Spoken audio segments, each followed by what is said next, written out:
नमस्कार, मैं मोहित शर्मा आपका स्वागत करता हूं जीएस वर्ल्ड में। न ये दिन भूलूंगा न तारीख भूलूंगा, याद तुझे रहे कुछ ऐसा काम करके छोड़ूंगा। कहते हैं कभी कभी कोई तारीख, कोई दिन इतिहास में ऐसा हो जाता है, जब भी वो तारीख किसी और साल वापस आती है, उस तारीख को फिर से पिछली यादें आने लगती हैं। कई बार लोग ऐसी तारीख को इसलिए भी चुनते हैं क्योंकि पहले भी इस तारीख पर कुछ अच्छा हो चुका होता है। कई बार किसी का अच्छा दूसरे का बुरा भी होता है। भारत के संदर्भ में भी एक तारीख ऐसी है जिस तारीख को भारत बार बार चोटिल हुआ है। वो तारीख है आज की 13 दिसंबर। पहली घटना की बात करें तो ये थी गुरु तेग बहादुर की शहीदी। ग्रेगोरी कैलेंडर के अनुसार साल 1675 में 13 दिसंबर को ही सिख पंथ के 9वें गुरु तेग बहादुर जी का चांदनी चौक दिल्ली में आतताई औरंगजेब ने इस्लाम न कबूल करने की वजह से सिर कलम करवाया था।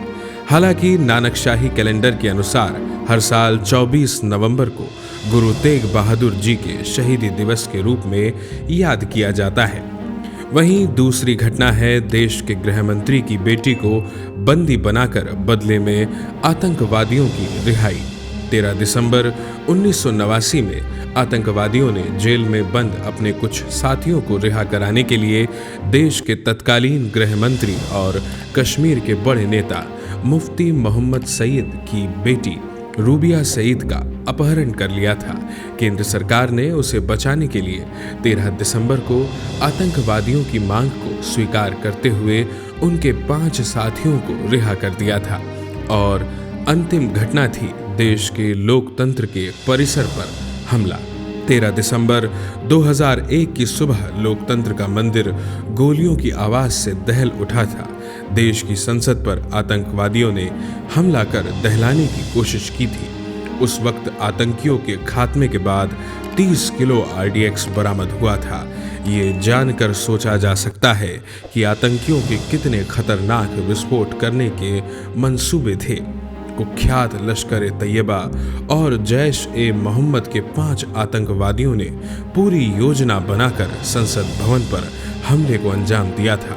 इन 5 आतंकवादियों को हमारे जाबाज सुरक्षा बलों ने ढेर कर दिया था। वहीं इस आतंकी हमले में 9 लोगों की मौत हो गई थी। दिल्ली पुलिस के 6 जवान और संसद की सुरक्षा सेवा के 2 जवान इस हमले में बलिदान हो गए। इनमें संसद भवन के एक माली भी शामिल थे। आज हम बस यही सोचते हैं कि फिर से 13 दिसंबर को कुछ ऐसा न हो।